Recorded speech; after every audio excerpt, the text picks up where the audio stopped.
Well, welcome to the first workshop of the day. This is Let's Dive into Web Scraping with Python. Um, to get this started, a bit of a show of hands. Has anybody played around, worked with web scraping already? Or is it very introductory? Cool, yes. So a bit of experience here and there. First things off, if anyone wants to follow along, I left the repository there, but I will be mainly live coding with a Jupyter notebook for you guys. And there are outlets around if you need to charge a laptop. Cool. So who am I? My name is William Lacerda. I'm Brazilian. I'm a team lead slash backend developer, working currently at Deliverect in the Netherlands. I've been here in Europe for the last 2 years. And why am I talking about web scraping? I always kind of enjoyed web scraping. I thought it was a very easy way to fetch data. Sometimes you need for some things. It got to the point where my bachelor thesis was around web scraping. So yeah, first experience, I ended up participating in a couple of projects at work that heavily relied on web scraping. And I saw that it's a topic that there's a lot of things around the web, but a lot of different approaches and sometimes a bit harder to get started with. So that was the idea behind the workshop. Initially, I gave this as a 40-minute talk in Utrecht, but I felt that it was a bit rushed. So I thought it was better to turn it into a workshop. And yeah, PyCon Portugal is the first time I'm giving this as a workshop. So any feedback is welcome later, please. So yeah, I want to get started with a couple of examples of web scraping, like what can you use web scraping for? So imagine that, like I have 3 random examples that I have participated on my career. First one is was my bachelor thesis. Imagine you have a website like Vivino, which is a great wine database that has a lot of wine reviews, and you are in a smaller country where Vivino does not have sellers, for example, so you have to rely on like local sellers and all of that. But local sellers rarely have good reviews of wine, or like they don't have a big number of reviews because there's not much of a community or whatever. So what was my bachelor thesis? We were scraping wines from Vivino, aggregating it into a database and looking into smaller local wine sellers to fetch the wine. And we could see, hey, this red wine here of whichever vineyard, it's seems good, but I don't have many reviews in this local seller. So our system was already going to Vivino and scraping the data and saying, hey, this red wine I saw in Vivino, it has 100 reviews. It's a 3-star wine, might not be that great. It couples with this, this, and that. So that was the thesis. It relied a lot on web scraping in a simple way because of the way the Vivino works, and I will talk about it a bit soon. Another good example, a project that I participated at Deliverect. Imagine you are a restaurant. Deliverect is a company that works with restaurants to integrate your restaurant into, like, let's say, Uber Eats or Deliveroo, DoorDash, all of that. You integrate it all on Deliverect and we integrate with them. So imagine you are a restaurant, you are a customer of ours, and you want to know, hey, how am I doing on Uber? How am I doing on Deliveroo? You would have to go for each of your store, open, see where you are ranked, what are your competitors, all of that. So that's one place where web scraping comes in very handy. You can go to Uber Eats, you can go to one of those websites, scrape the data of that page and say, hey, when we went to Uber, we saw that you were ranked 5th amongst the pizzerias, for example. And yeah, that's a great tool for like restaurants that want to understand their competitors, understand how they are ranking in their locations and all of that. And third, a simpler example, something I use personally for myself.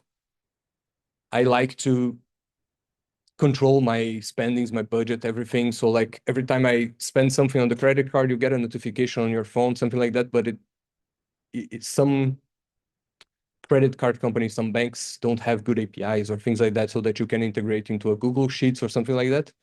A good example was American Express. I have a card, they have zero APIs that you can integrate with. I built a very simple scraper that just opens American Express, logs in. It has my user and password, but it's running on a Raspberry Pi at my home, so safer that way. It opens American Express, logs in, does the two-step authentication with cookies and a bunch of things, downloads the transactions report, and just inserts it into a Google Sheet. So it is a very simple example of like, you might not need this at work. You might not work at a company that might need web scraping, but it can improve your life and like help you with some things. Question. There are a few ways. I'm going to talk about a bit about Selenium. Selenium just basically opens a web browser for you. I did it in a very simple way because I didn't want to make it complicated. So I let it open it the first time. I made it put my user and password. American Express has two-step verification. So I did the two-step manually the first time. I told Selenium to save the cookies. So every time it opens a new web browser, the cookies are saved. It doesn't require two-step again. So what it does is just user password, two-step goes with cookies, and it does everything else. You can make it a bit more complicated if it is a business scenario, but I went with the simpler solution. So yeah, starting off, what is web scraping? I gave you examples, but what it really is. It is the process of extracting data from a website and parsing it into a format that better suits your needs. So if you go to a website, you will see it's very well formatted and you have the text, you have transactions, you have whatever. It might not be the best format for what you need. It's human readable. It's not very machine readable. So it's that process where you go to the website, you extract the data as it is in the website, you parse it to a more usable, machine usable, or whatever your need is format, and store it or use it already, whatever your need is. Another term that runs along with web scraping is web crawling. You might hear a lot of people just using both for the same thing, but if you want to get technical, web scraping is not the same as web crawling. Web scraping will be extracting the data, so converting it into structured data, as I just said. Web crawling, in theory, is more for navigating. So you go through a website or whatever, you visit the links, you build your list of what is available there, and then you index, you do whatever you need, and store just all the paths. They are widely used together because if you are scraping some websites, you need to know like all of the data that you can scrape. You need to know the pages that you need to visit for that. So yeah, I'm going to be focusing on the extraction side of things, but there will be a bit of crawling just because you need it. And yeah, the first concept that I want to touch up here, I will talk about a couple of them just before I go on a more live demo situation. Robots.txt. This is a file that's available, I would say, in 90% of websites that you visit. I have it open here for weather.com, which is the example that I'll be using with you guys. So if you go to a website, put /robots.txt in the end, it will give you this page. And what this page is basically a set of instructions on best practices or like the ethical side of things. So can you scrape that website? Can't you? Is it blocked? Is it not? If you are scraping, what delays should you be using? Or can you scrape like certain pages like user register, user password? It's normal that a lot of websites will disallow that. So I want to go over this a little bit with you guys because if you use it for personal use, it's very hard that it will have any implications at all. But if you are gonna go on a more business use, it's something that you really need to pay attention to. So what is it? I put it in a few slides here explaining in general terms what each line is. First off, user agent, it's just saying that the following rules will apply to all web crawlers or web scrapers or whatever. So this particular one from Weather, it's commented out, but it would apply to everyone, which says crawl delay 10, which means if it were active, it would be instructing you to wait 10 seconds between each request that you do. So if you go crawl, let's say, all of the cities available in weather.com, they don't want you to like just hit them with a bunch of requests because that's not good for them for obvious reasons. For some reason, it's commented out here, but they have it in a couple of other places. User agent retail bots 0.1. It's just one scraper, one crawler that's available there. There are a lot of libraries. I'll go over a couple of them with you guys. An empty disallow means that it is allowed to crawl everything. And this particular one has a delay of 0.02 seconds between requests, which is very fast, but they put it there. They disallow a few directories, files, paths, whatever. This just tells you you can't crawl those. Please don't crawl those if you're going to use it for whatever reason. So yeah, just a bunch of paths, a bunch of files that they forbid you from crawling. They have a section to block certain bots. So for example, Amazon's crawler, Claude, GPT, Facebook, Google, Scrappy, which is a very popular Python library. Why? I don't know. They have their reasons. So they are disallowing it here. And since it's a disallow on a slash, it means that they are not allowed to crawl anything on that website. And at the end, you will see here sitemaps. Sitemaps is something that, depending on what you're trying to get to, can be very useful for you. Let me quickly download one of them. As the name says, it's a map of the site. It's what kind of static pages are available on that website. Very normally, you will see it based on languages. So EN US, Portugal, France, whatever. This is the structure of this one that I just opened to show you guys.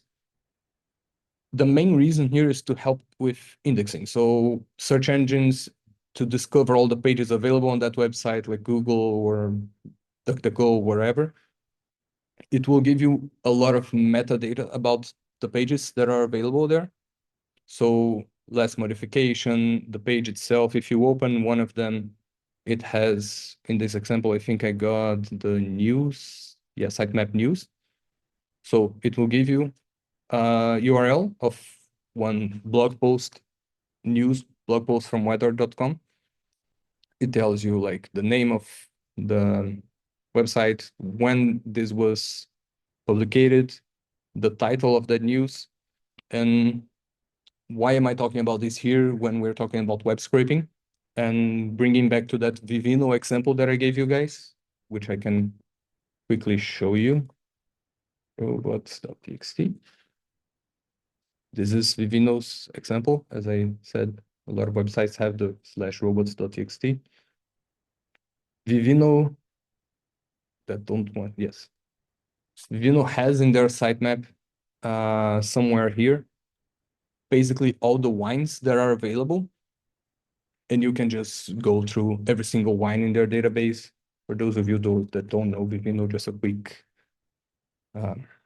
showing what it is. It's just, it will have all the wines that you think about. It has definitely a lot of them. You see prices here, but here in Portugal and Brazil, when I did this 5 years ago, you would not see prices because they did not sell there. So that's why I was needing to scrape and link with local sellers. So yeah, sitemap, if you are trying to scrape like a lot of information from a website, it might help you a lot because then it's already a easy list for you to go over everything that's there instead of having to come here on the website and scroll. You see 893 pages. One way that you would do this, which is one of the examples I'm going to give today. You open this page, get all the wines in this page, go to the next one. You don't want to do this 893 times because it will take a lot of time. So yeah, that's basic concepts that I wanted to touch base on. And now I'm going to talk about two very popular libraries, which is Beautiful Soup and Selenium. I was going to talk about Scrapy, but it's a bit more complicated to set up. I personally haven't had not much experience with it, so I thought it was better to just focus on different approaches of what you can do. Actually, I just forgot one thing. Implications of not complying with robots.txt. As I said, personal use, very likely you will not have any implication. But for business use, if you are in a company, you need to scrape data from another company.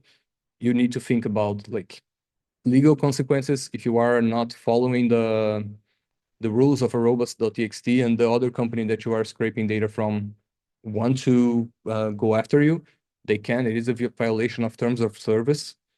Some websites can be a violation of GDPR, for example.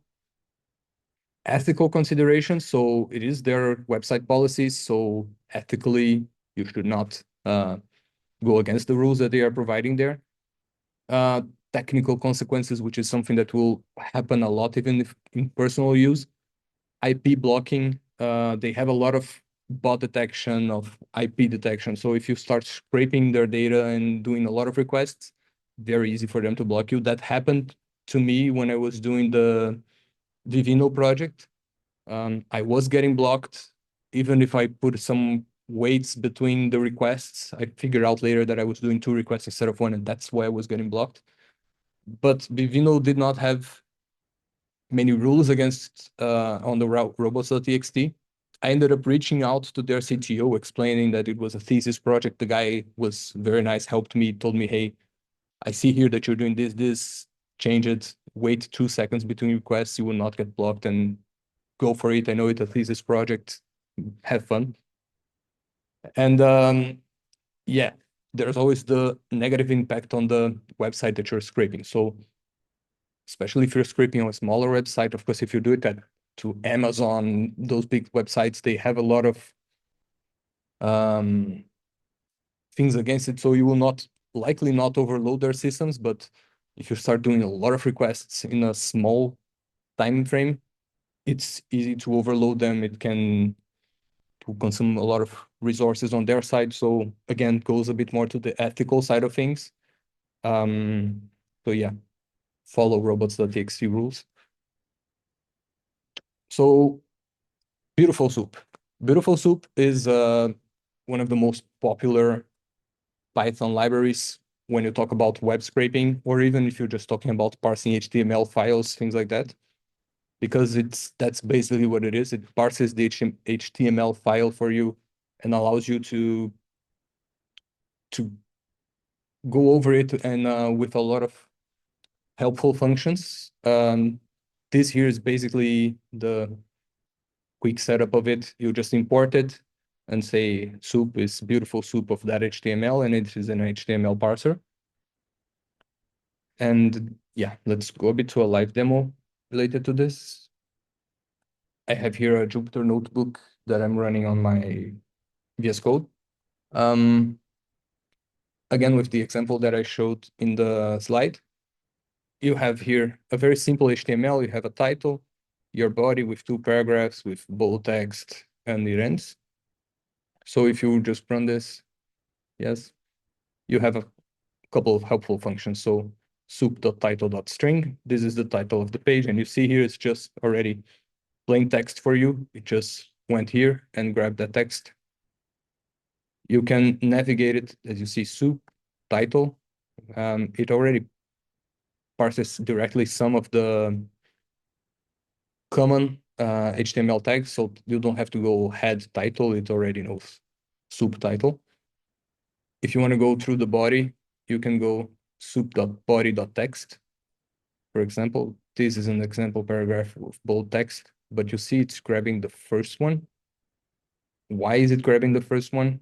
And why am I using text instead of using string? Because if you go here, you will see that your string is none, which if you just quickly think about it, it doesn't really make sense. Like, why can I use a string here, but why do I need to use text here? It's as per their documentation, they explain this because it is a confusing thing that a lot of people kind of tend to ask themselves about. The simple explanation is if a tag contains more than one thing, then it's not really clear what string should be referring to. So they define it to none. So if you come here, you will see that this has more than one element because you have the base element. This is an example paragraph, and you have a second element here with bold text. So I just change it here to go over the strings that it finds, because strings, it's there. If you just change this, yeah, it's a generator, so that's why this. It tells you like this is an example paragraph with bold text. These are the two elements that it found, but they provide an easier solution, which is just use text. It will convert everything to simple text and give you already what it finds there. And then you think, okay, but I have two paragraphs here. The way that Beautiful Soup works is if you just follow along the path normally like this, soup, body, p, text, it will always give you the first occurrence. So of course, most of the times that's not really what you want. You want to get all occurrences. So you start going down there, the functions that they provide. One of them, find all p. So it will give you all of the paragraphs that it finds. And yeah, here I'm printing the. So this is all the paragraphs. You see that this will be the raw HTML of what it found, which is why I was going first one. This is and then text, the text that it finds. In this example, if I'm not wrong, string will give you the same thing because it is very a simple one, does not have bold, does not have more tags. So string and text will end up with the same result. So yeah, this is just a quick and simple. But then you think, okay, the HTML is here, it is parsing. This is a simple example. This is not going to the web. So how do you go to the web and fetch data from it actually? It's where I come here to the second example. Again, it's very simple. You can just use requests or any other requesting library that of your preference. And if we go again, subtitle string. Yeah, I'm using in Portuguese, sorry for the English speakers here. But this is the weather forecast for Porto. So once you leave Braga, if you want to enjoy the weather in Porto, I don't think it will be that nice, but basically it's fetching the information from this website. I just copied the URL here to show you guys. And as you can see, it is a very easy human readable format, not at all for machines. So this is where we start getting our hands dirty with web scraping. When you are web scraping, a lot of the time you will be looking at this screen because you will need to find out where the information is stored, how can you parse it, how do you get to the Sunday, the 20th, 21 to 15 degrees? And oops, here. And yeah, it's what I brought you guys here in this example. How do I get to this? I have to remember now which one this one. Yeah, it's each line. Let me zoom in just to make it easier. Yeah, you see each line here. You could just come inspect. It will bring you to that element, but you can go a bit up, and find the whole line, which will be the easier element for you to work with. As I hover here, you will see that each element here is just one of the days of the weather forecast. And okay, how can I get to this data? How do I tell beautiful soup, hey, find this line.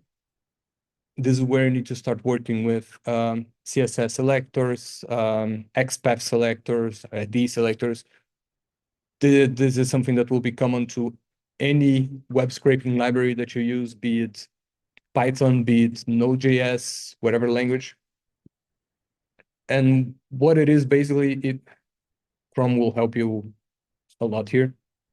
You will see that if I right click here, go to copy, I can copy the element, which will just give me the raw HTML of this whole element. I can copy outer HTML, but I can copy here some things that will be very useful for us. A selector, JS path, styles XPath for the full XPath. For this example here, let's go with selector. What did it copy here for me? Basically this detail index 1. What is detail index 1? If you come here, it's the ID of that tag. I chose this example because the ID is the easiest one to start with. A lot of the times ID will not be enough for you because a lot of the times the tag that you need will not have an ID. It will just be going down a path, as I'll show here. So yeah, I will do this 100 more times. Detail index 1. Let's just run this, see what it gives us. It gives us one row because we are looking for the detail index 0. As we can see here, detail index 0, detail index 1, 2, 3.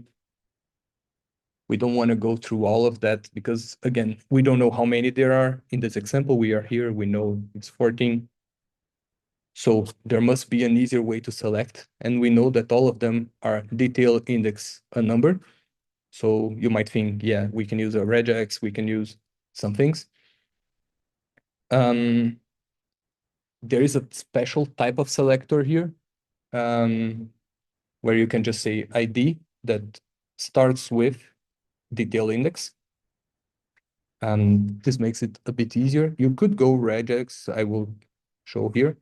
But if we just run this and we go len rows 0 text, len row 0 text, yeah, it's mixing English and Portuguese, very good.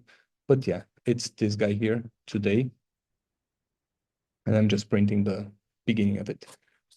So if you can see here, yeah, 15, it's the number of rows that it found. So remember I said from 0 to 14. Yeah, we have 15 rows there because it's the main one here and everyone else. And yeah, they're just the beginning text. Hoje, scattered showers. Yeah. What if you wanted to go with a regex? You also can. Should be just this example here, which I will show you. Will give you basically the same result.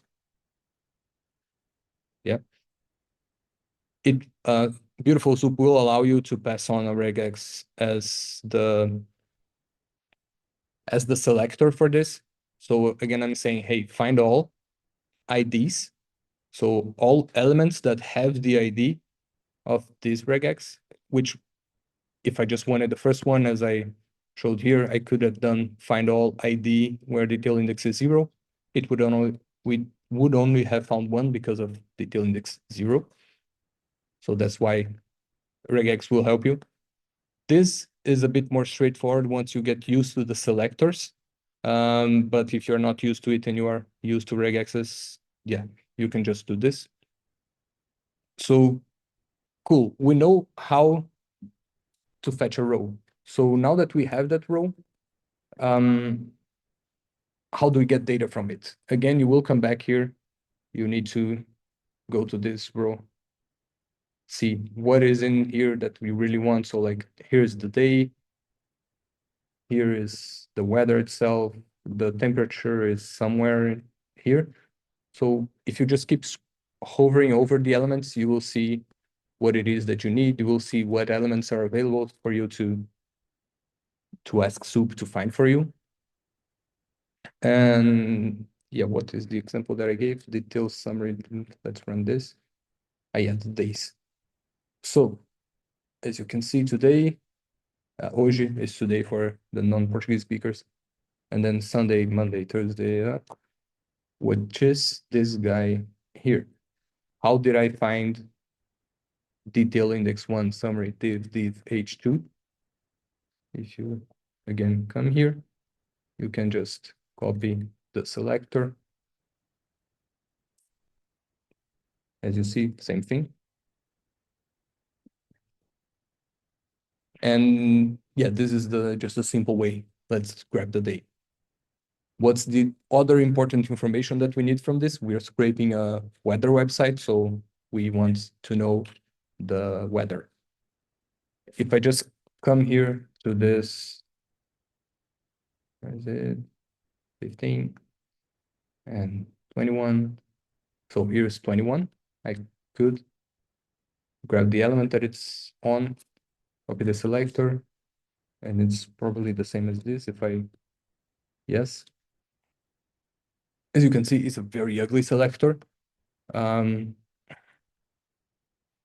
We have a random ID here, we have a random ID here. So what if I'm doing this scraping for Porto, but tomorrow I want to do a scraping for Lisbon, I want to do a scraping for Amsterdam, for whatever place? The chances that this is different for each city or between reloads or whatever are big. So it's not the best approach to just every time go with the selector. So you have to be a bit smarter and work around the selector, the XPaths, what's available to you. And that's where web scraping comes with a lot of trial and error. You'll have to come and go over these selectors a lot of times and go say, hey, this worked here. Let me go to this other website that I'll need. It broke. So how can we go around it? This here, it's just this element. I just copied over here to make it easier to see. So what do we have here that could help us? On this element, you will see that it doesn't have an ID again. As I said, a lot of the times the elements that you want will not have an ID. But for this particular example, we have a data test ID. Beautiful Soup will not have that straightforward saying, hey, we know data test ID happens a lot here. You can just go and search for it. But you can get there in a few steps. Let me just make sure that I have this run everything. Yes. So first off, what is this? This is a span. I think there might be a span before that I did not copy. I know, yeah, this is the span. So we know that they are inside of spans. So let's build this query together just to show you how you can get there. And yeah, let's see if span will work. So I can go for the tags of name span and just list them all. You'll see here, yeah, the things that I need are in here. I see the 21, I see 16. So looks like I can go in the right path. As I said, you can filter for the common tags, name, href, ID. But what if you have a custom one like data test ID? You can use this. So you will say, hey, for all of the spans, I also want to filter on the ones that have this attribute. So this is how you would, this is similar to saying ID equals X, but for the custom tags, you just give it a dictionary here and say, yeah, find this for me. You see it lowered a bit on the amount of things that it found. Again, because I'm on rows 1, so I'm only looking at the first day. And we can still see, hey, 21 is here, 16 is here. It's repeated here for some reason. Let's go a bit down. I don't really care about all of this, data test ID, dear, blah, blah, blah. I care about the text. I care about the 21, the 16. So let's grab the text. Hey, I have 21 and the degree symbol. I might want just the 21. You can also, instead of using text as I use here, you can use contents, which will give you everything that it found. So you see 21 is the first, the degree symbol is the second, and you have an empty span here for some reason. So cool, I know how to get my max temperature. Let's go back here and see, hey, The max temperature was the easy one because it is inside a data test ID of temperature value. It is the first one that appears. But you also have inside of the data test ID temperature value the minimum temperature, but it is inside another data test ID of low temp value. So you can just, again, go inside of that low temp value, and then you go inside the temperature value. So very similar here again. As you can see, the first time I just went for the first temperature value that it found. This time I'm going for the first low temp value. Inside of that low temp value, you will see that we found basically the 16. I can go inside of it and say, hey, inside of that, find again another span that has temperature value and just give me the text. So 16 degrees, which if you come here, you will see 20, 16, it changes a lot. So 21, 16, same guy. And just a quick example here, you have all of that. Let's put it all together. You have that today, the high temperature will be 21, 17, 21, 16, 20, 15. This is basically just everything that I showed you as up to now. The row summary div h2 text, which is the day. I don't care about the degree symbol because I might want to convert this to an int and do averages or whatever.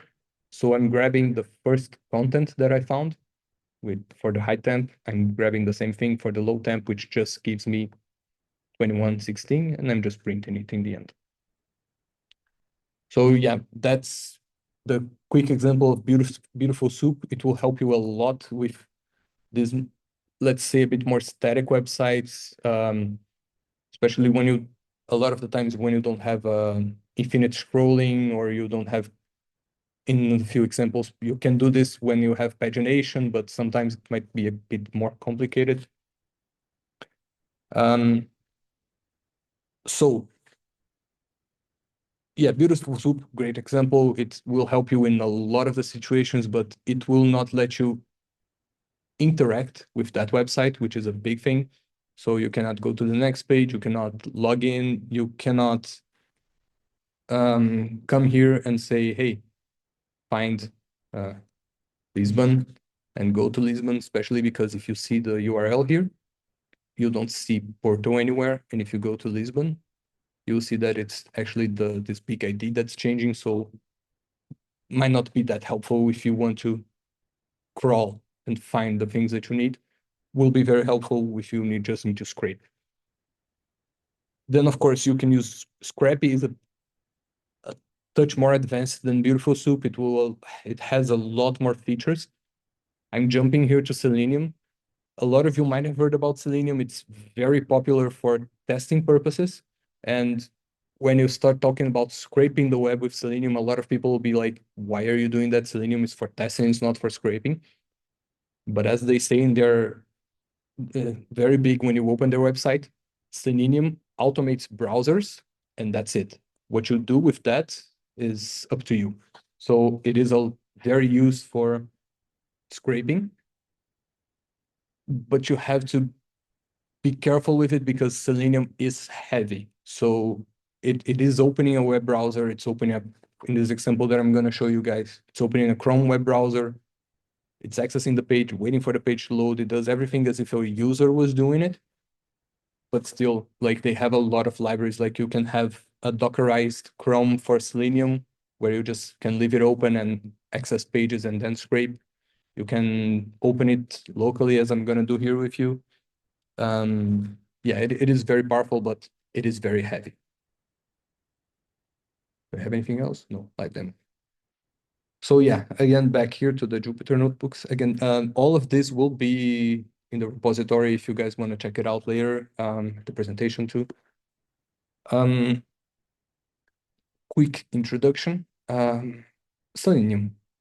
This is what you get from their examples, how you just open a Selenium web browser. If I just hit play here, you see it opened the browser.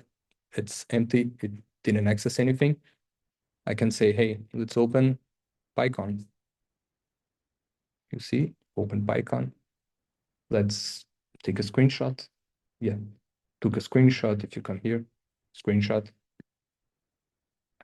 And a very important thing when you're doing Selenium, especially for this local, quit.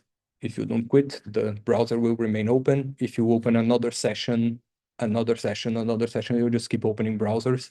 So when you're doing this in your computer, you're saying, hey, I'm not closing the browsers. If you do this Dockerized or wherever, you will open a lot of browsers. So remember to quit or use a context manager because then it quits for you. And I will do 3 examples here with you where I am opening the web browser, which since I'm showing you guys, it's easier. But if you are automating this, you are deploying this somewhere, you don't really need the web browser to open. It will consume resources, which is why there's this option here, which is the headless, which means that it will open it in the background, but it will not pop a window for you. If you see here, I played, you see no crumbs were open. I can still get, let me delete the old image just to show you guys that it is working. It opened PyCon again, screenshot. You see it's in the background still opening. It does everything as a normal web browser would. And again, quit it, especially now that it's a headless browser. If I just kept opening, I would not have any feedback of like, okay, you have 10 browser opens. Quit. So yeah, moving along. I'm gonna give you guys a few examples here. I'm going now to vorten.pt. For the Portuguese ones, you will know it. For the rest, it's a very popular, it's here, marketplace here in Portugal, especially tech related. I could have done Amazon, but Amazon has a bit more complicated stuff. I played around with a few websites. I saw that Fortin would be very straightforward, so that's why I'm going with it. So let's do this live. Again, I'm opening my driver here, which is the Chrome, which is the Selenium driver. I'm getting the URL, so just open that URL. You could be getting it in a new tab if you want to open multiple tabs. There's a bunch of things. And I'm telling, hey, wait 5 seconds. This is not the best approach. I will show you another approach later, but for the demo purposes, I'm just gonna wait 5 seconds. So yeah, it opened. We see we have cookies and it waited. So let's get this started. Okay. Again, with the same approach that we were doing with Beautiful Soup, CSS selectors, you can, the advantage of opening the web browser, you can use it as a normal web browser. You can navigate, you can do inspect, you can do anything. Not gonna go through all of that, but again, you come here, you get your selector, you find what you need. Similar to Beautiful Soup, in Selenium, the name is driver.findElement. So you will say, hey, I have a CSS selector. This is my CSS selector, which is this whole white square here. And I'm saying this is my cookies modal. And I know that the button, and just to be a different example here, I'm going by XPath. And I'm saying, hey, find the button that's inside a span that has the text aceitar cookies, which is accept cookies, and click. So here is where Selenium starts to be an advantage. Up until this part here, you could do it with Beautiful Soup. But since we have a cookies model, Beautiful Soup, you will not be able to click it. Selenium, since it's a web browser, it's emulating a user, it's doing all of that, you can just click that button. And as you see, it's gone. So example I'm gonna give here, I'm just gonna look for the latest iPhone. How do we look for the latest iPhone? Let's go to the other web browser. You would, as a user, you would come here, click, you would say iPhone 16, and you would click enter, and it searches for you. How do we automate that? We need to click the web browser. Of course, you could just say query equals iPhone plus 16, but let's do it the long way. You click here, you type iPhone 16, you click enter, it finds for you. So let's do that together. Again, I'm not gonna go through all of the inspects, trust me on the selectors, because otherwise this would take too long. So I went there, hey, it has an ID, made life much easier for us, called search. So, okay, this is that search box element. Since it's a text element, I can just send keys, which will emulate someone typing, which will be iPhone 16. I could do a couple of ways. I could look for, you see, you have a search button here, which searches, but Vorten, for some reason, when you start typing, it changes to a delete button. So not the best. Which is what I was doing here. I was finding that element that had the label pesquisar, which is search. Vorten, for some reason, changes it to a delete, but doesn't change the label. So if I was clicking it, it was disappearing with my thing. And I can show you guys this in action because we have the browser open already here. So look, this guy. So if I go, you see that nothing is happening because it's a bit fast, but it types iPhone 16, clicks the button, and the button now it's a delete button. You could find this button in multiple ways. So I put a few examples here that if you look the repo later, you can check, but you could go to that search text box, which is just that this inner part here. You see, it's not selecting the search and the X buttons. So you could go to the, sorry. Okay. Yes. You could go to the parent, as I'm doing here. Yeah, go one up, find the button. It has a lot of buttons here because it has this one, it has this one, it could have more. So I'm just saying, yeah, go to the last one and click it. We would end up with the same thing. It's deleting things. So as a user, you generally don't go and click the search button, you click enter. Selenium, you can do the same thing. So if you get this keys, one of the keys that it has is return, which is enter. So I can just let me close this. If I run this now with the close, why did it type air fryer? I have no idea.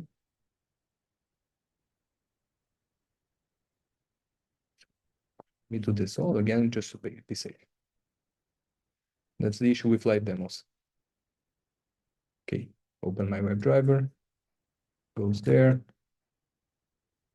cookies. I have no idea why it's fine looking for air fryer.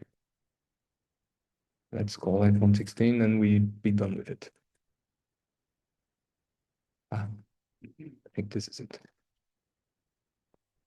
Yes, this was it. Okay.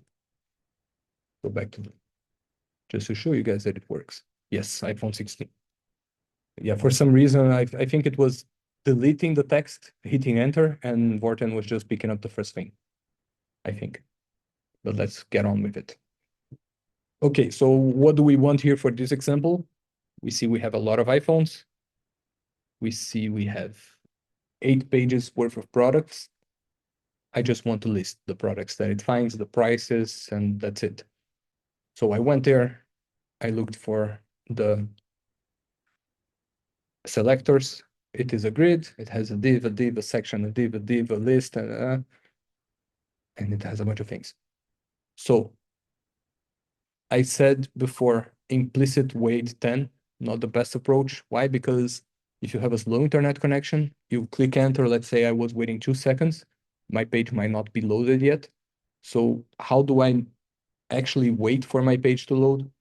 Some libraries, I think Selenium, I don't remember now, I think Selenium doesn't, but I know that, for example, Puppeteer, which is the node brother of Selenium, you can just say, hey, wait until all the network traffic has finished.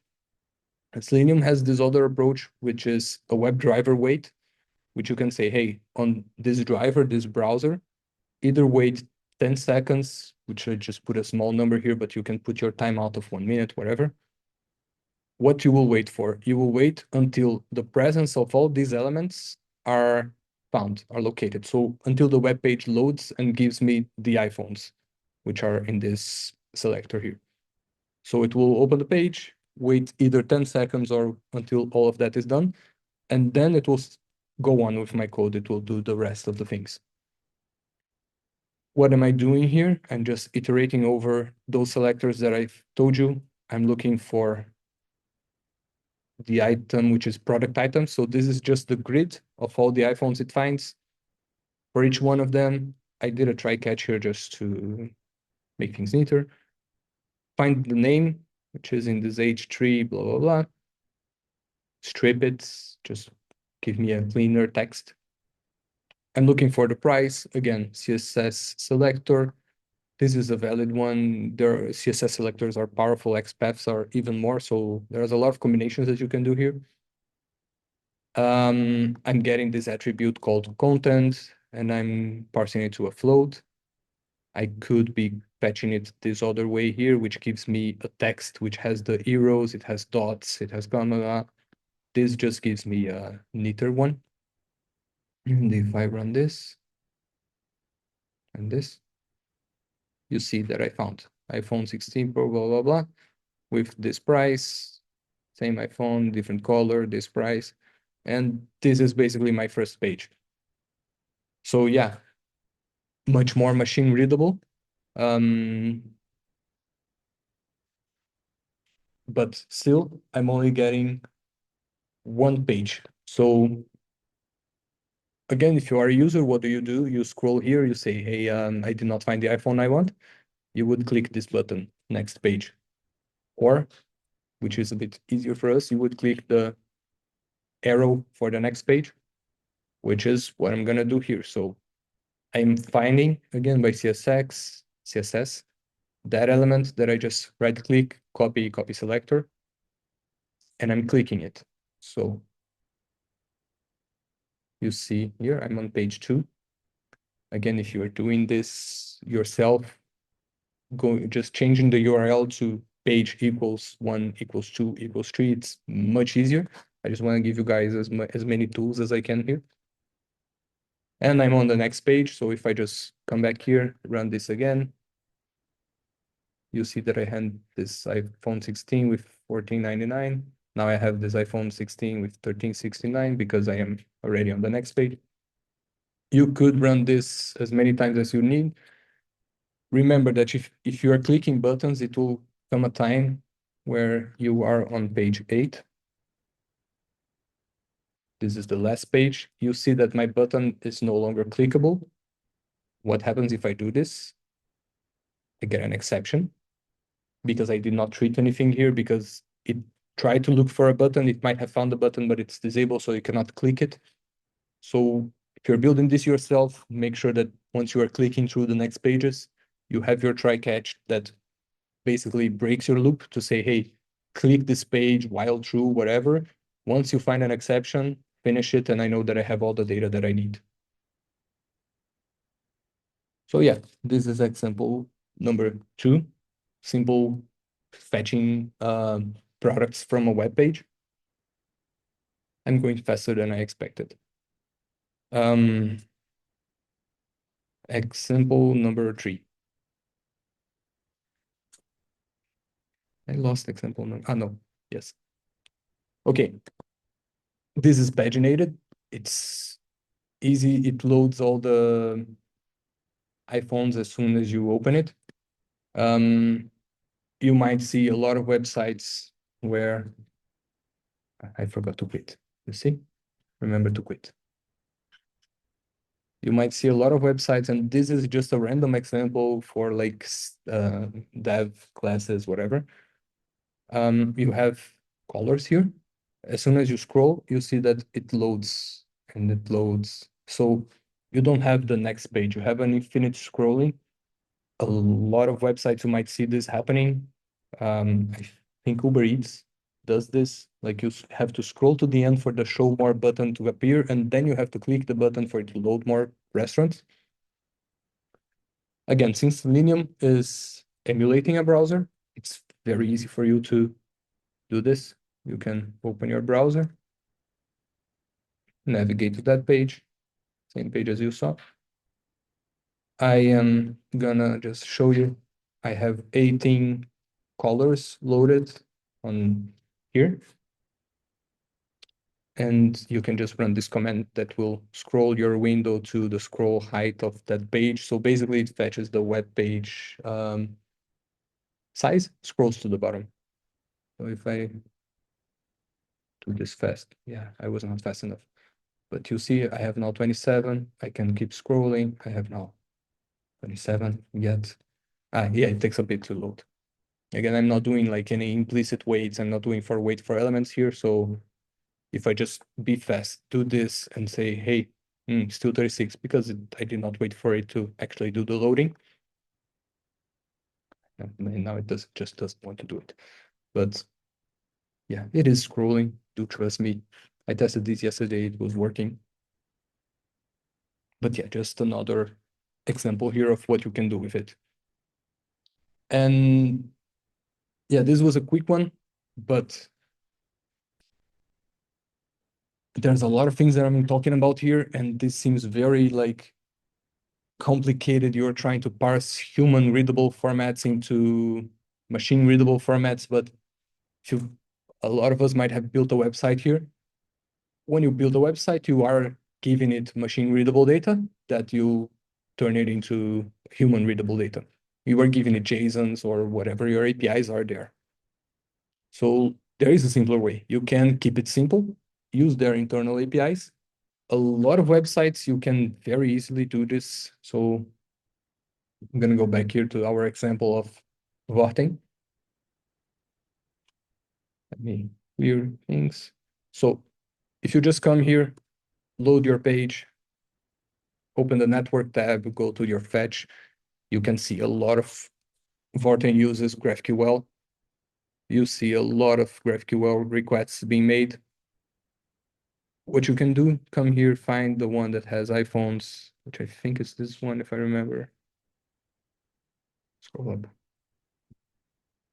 Yeah, you see here I have iPhones. You can just come, copy curl into your Postman, paste, and search. Yes, you have it. It's a much easier way to do web scraping. You can do this with a lot of websites, to be honest, but you will run into some problems eventually. It can fail because you can have a website that's authenticated, so Selenium would open it, would be able to fetch the data, login, whatever. If you just copy that curl, you might run into cookies, you might run into bot protection, you might have wrong headers because you're doing it via Postman, via request, via whatever. So yeah, it's simpler sometimes. You might be lucky your use case makes it a lot easier for you and they don't have that big of like cookies protection or whatever, and you can just keep using their APIs. But what if it's not the case? And then I'm again talking a bit about this from experience here. We had one web page that we were scraping that if I opened it, data would come in via their API. I could copy their curl, paste it in Postman. It was still working. After a few hours, it would stop because cookies would be invalidated or whatever. We tried a lot of different ways to like refresh cookies, to do a lot of things, but that website kept blocking us from using their internal APIs. So I looked a lot through the web. It's there is a way that you can still use their internal APIs when you couple it with Selenium. So if you think about Selenium, what it is doing, it's opening that web page. It is accessing those APIs. It's doing all the calls. And if you go to your browser, to your Selenium browser, you can inspect, see all the network calls being made. So wouldn't it be much easier if we let Selenium do the user part, navigate, open the page, do authentication, whatever, and we could just fetch those responses here and have the JSONs. It's not as straightforward, but you can do it. So what you can do with Selenium, and now it's big code here that I'm gonna try to explain in simple terms. If you are using Chrome, you can add Chrome options. As I added headless before, there are a lot of them. You can ignore certificate errors, ignore SSL errors, a bunch of things. You can set this capability, which is logging prefs performance all. It will basically save all the requests, so it will log everything for you. I have a few helper functions here. This one is just, where's the request? Yeah, this is the first one. So get performance logs. I can open my page, let it load everything. Selenium has this method get log of type performance, which is the type of network that it saves as. I can just parse it to a JSON to make life easier. I am adding it to a log list that's part of this class. Then I'm going through the requests. I get these performance logs. I am looking for all of the ones that are of type network request will be sent. And I should have put it in the better order. Where is it? Yeah. I can give a request ID. So like I have these requests here. I went to my network tab. I know what's the request that I'm looking for. So I can go over this JSON list, find the request that interests me. It will give me an ID saying, hey, like if you load 8 pages, you will have 8 requests. Each one will have its ID. You can say, hey, this is ID request 1, request 2, request 3. You can check for the response, see if you got a 200 or if it failed or if whatever reason, whatever happened. This code is basically just doing that. And with that ID, you know, okay, I have this ID, it was a 200. I can then run this other very complicated command, but it works and it will be in the repo if you ever need it. Selenium has its own command executor internally so that you can make requests to Selenium, to the Selenium driver. One of them being you can run a command that is get the response body of a request ID. So this is what I'm doing here. I'm saying, hey, I found my ID. I know that I want request 1. So go to this resource, blah, blah, blah, blah, give me the response of that ID. If it doesn't have a response, I'm just returning none. If it does have a response, I'm getting the value. Sometimes the value will be, hey, I did not find anything with that ID. There's no data. So again, I'm just treating that error. And I'm getting the response. With all of this out of the way, I want to show you that it hopefully works. So I'm going to use basically the same example. I'll open Barton, clicking the cookies. I am searching for the iPhone. And I am, what was it? Yeah. This is just another function that's encoding things into a JSON and blah, blah, blah. It just calls the driver functions for me. So, hey, for that request, find it. If it is the type that I want, just parse it into a JSON. So here's where I'm actually using the rest of those functions. Okay, so for the requests that were made by the browser, I am doing this in the quickest way possible. Just find the ones that were using W operation name equals search products, which if we see here, it's one of the parameters that Selenium uses for their GraphQL API. Run it. And you see it found it. The response is not here. This is just the request that was made, but you see it has an ID, timestamp, it has the URL that was actually code and a bunch of other things. So if I had done pagination, if I had gone through the pages, I would have a lot of requests already here. In this example, I'm just doing the first page, but I put it here as if you had paginated. You found a bunch of requests, likely 8. For each one of them, you can just call that other function that says, hey, for this request, fetch the response, parse it into a JSON, and give it to me. And you can now just use a JSON, which is much, much simpler, as you can see here.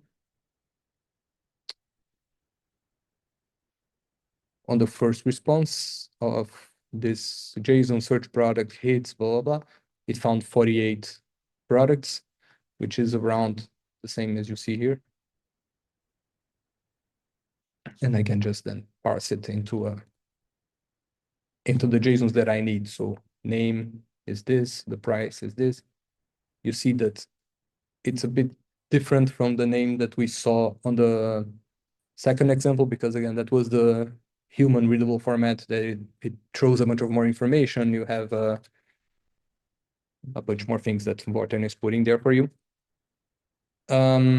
Price, simple, also could just find it. So you are now working with a JSON, which makes your life much easier. I do have a lot of time yet, so I'm gonna go through one more example that I have not prepared, but think that I can do this live.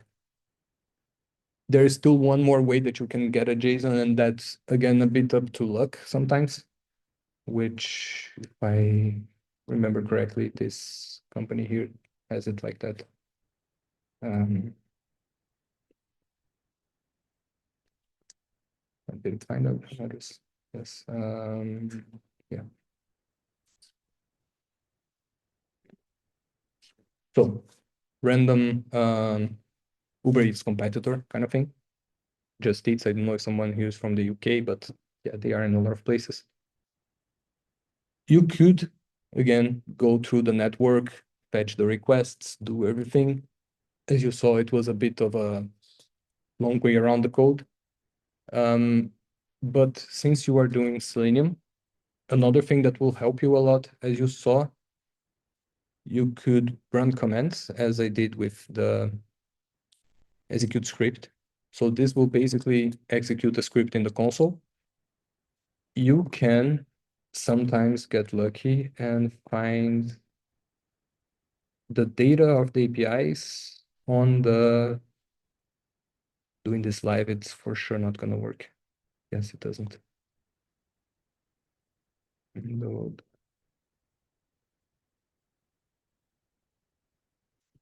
Yes, I'm for sure this would not work when I'm doing it live because I don't remember the things.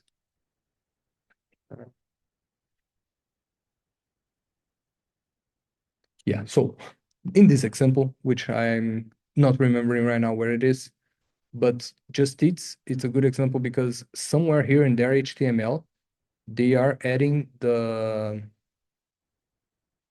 JSON response from the APIs into the window object. So you can, in theory, just come here, find that it is here in the next data.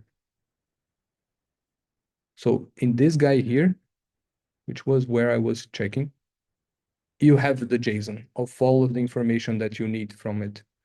So if you come here and do the JSON string phi,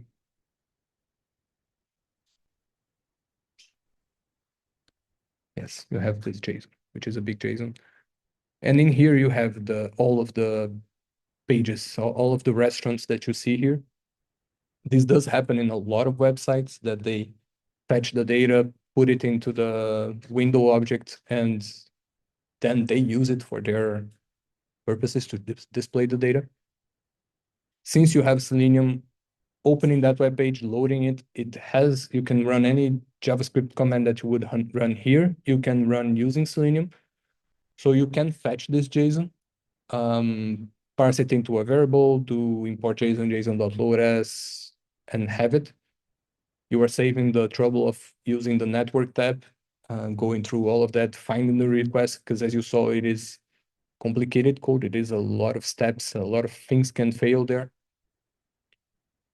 So yeah, again, I'm just mentioning this just to give you guys more tools, more ideas of what you can accomplish with Selenium and all of that. I was doing live demo. And to kind of finish this off, as I mentioned before, Scrappy, it is a very powerful also alternative. It doesn't per se open the web browser for you and do all of the Selenium things that Selenium does.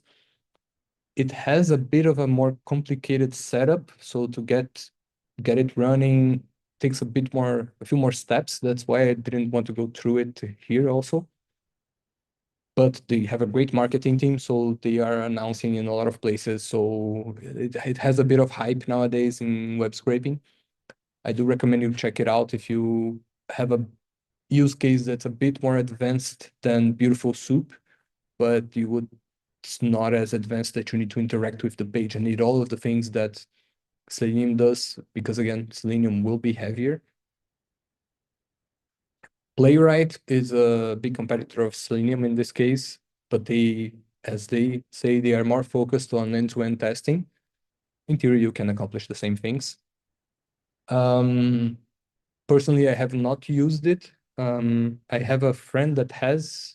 We compared notes one time, and in the end, it was just a matter of preference. I was more used to Selenium already, so I went with that. And if we have Node.js developers out there, I myself, I started as a Node.js developer. The Vivino web crawler that I mentioned was all written in Node. I'm in Python only since I came to Europe like 2 years ago.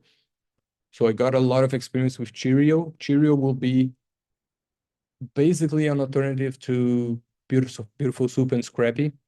It also will parse HTML. It has a very easy to use documentation, so it is very easy to use, much like Beautiful Soup is. And Puppeteer is an alternative to Selenium. It is a web browser. It will open web browsers. I think it's deprecated nowadays, but there used to be a PyPuppeteer that would basically be porting Puppeteer to Python. I think it was deprecated, but I never used it. But if it's of your interest, it's there. Yeah, this was much faster than I expected. But again, if you want to check out the repository, the QR code is there. If you want to get in contact with me, ask. I'll be here still today, but yeah, feel free to reach me out on LinkedIn or whatever. And we have a lot of time for questions if anyone has any. Please, do you want the microphone? Let me give you the microphone.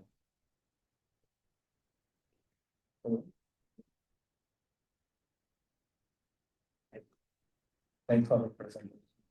It was amazing. I've been on web scraping in the past, and one of the things that I've seen is that websites they change a lot, and then your scrapers simply. You have some kind of recommendation on what to do to prevent that? Are there kind of like guidelines?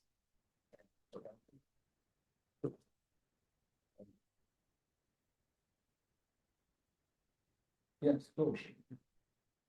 Websites do change a lot. We have products that have broken, let's say, more than a few times in the span of 1 month. That's why I wanted to talk towards the end more about the JSON, using JSON. So use their APIs, use all of that. It will make your life much easier, but sometimes you cannot get access to it. Like it will be blocked or it will not be, they can be using Next and doing server-side requests. So there's no easy way to just go around that. The best tip I can give you is don't use just pure CSS selectors. So if you are scraping a website, XPath sometimes is more helpful, but it still can break a lot of the times. We try to circumvent it with a lot of, let's say, regex searching. So if we know kind of the format, because it's very likely that they can change like a div, put one div above, put one div below, put in another div. But the format of the data, the way that it is displayed, or like the text beside it, it's less likely to change because there's a lot of, UX going around that. So they know that they have their copy to know, hey, this is the best user readable format. So you can use a lot of regex there. But in the end, it is, if you have a commercial use for scraping and you can't fetch their APIs, fetch their JSONs, do be prepared because maintenance will be a big thing on that. Unfortunately, there's no easy way to just go around that.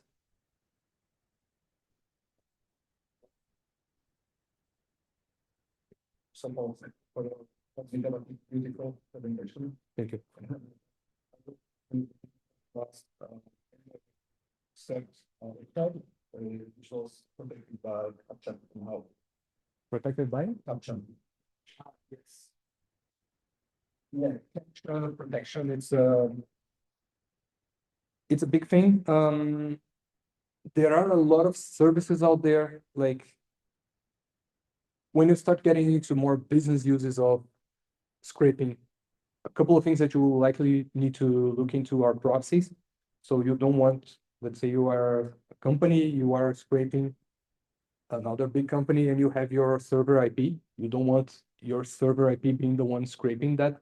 So you will need to start looking into proxies.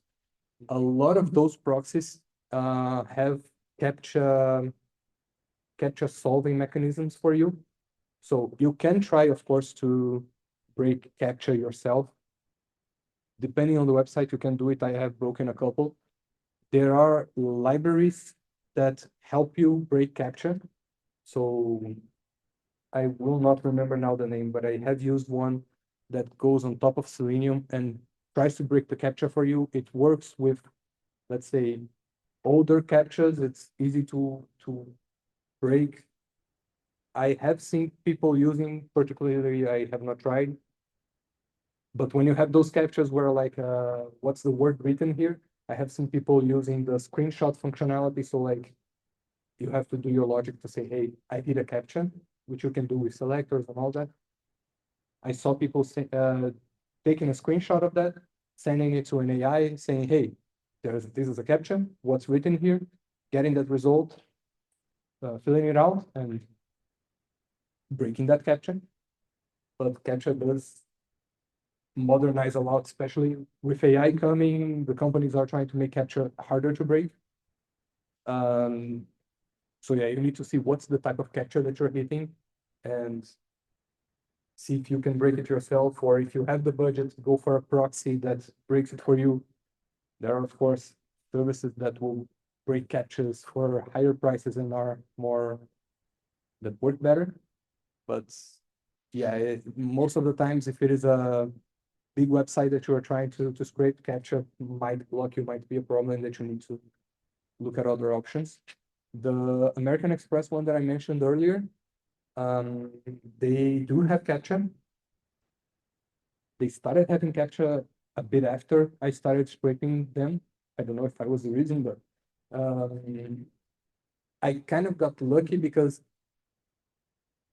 I managed to like change a few of the headers and a bit of a few other things. But the way that I'm scraping Amex is I logged in myself, went there, opened the browser as I showed here. I logged in, it gave me cookies, it asked for two-factor authentication. I grabbed my phone, do two-factor. And with Selenium, one of the things that you can do that I did not touch here is it has cookies. It's doing all of that. You can save those cookies into a JSON. And every time you open your drive or open your web browser, you can set the sessions cookies to those. And that was enough to break the Amex CAPTCHA because it was just, it's saw cookies, it saw everything and said, hey, it's a user, it's normal. It might be one solution. Hopefully that works. But I have gotten CAPTCHAs after that. For some reason, I just started reloading the page and it broke again, but it's a very per use case thing. Thank you. Anyone else? No? Yes? Okay. Well, thank you. I'm sorry it was a bit faster than I expected. But yeah, I'm around today still if anyone wants to discuss web scraping. As I said, I'm not an expert on web scraping, but I had some experience, and it is a great way to, like, you know, just fetch data or make your life easier, as I did with Amex. And yeah. What you were showing the scroll. Yes. The scroll page where you look for Yeah. you would need to wait for the next one. How do you do this? Again, it's a per use case. So one of the examples that I have is there was a web page that we had that had infinite scroll, but what it was doing is you would open the page, it would load, let's say, the first 10 items, and as you scrolled, it would load another 30, and at the end, it would have a show more button. From experience, we used the website a lot to see what was the behavior of that website, so we knew that if we scrolled all the way to the bottom, there would be a time where it would have a show more button. And as one of the examples I showed here, you can have that WebDriver wait for the presence of an element that I can just quickly show again. And this one. I think it was this one. Yes.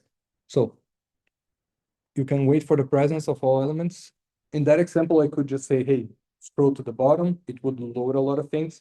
And I would say, wait for 1 minute or until the element you found is, the element I need is found. What it does is it times out after 1 minute and says, hey, the element is not there. You cannot go, you cannot proceed. But yeah, this would be one of the best approaches if you know, like, you have to know the website you're scraping. So you see, hey, I need 40 elements to be loaded. Wait until I have 40 elements. I need every time I load a page to have a button on the end, wait for the button to appear.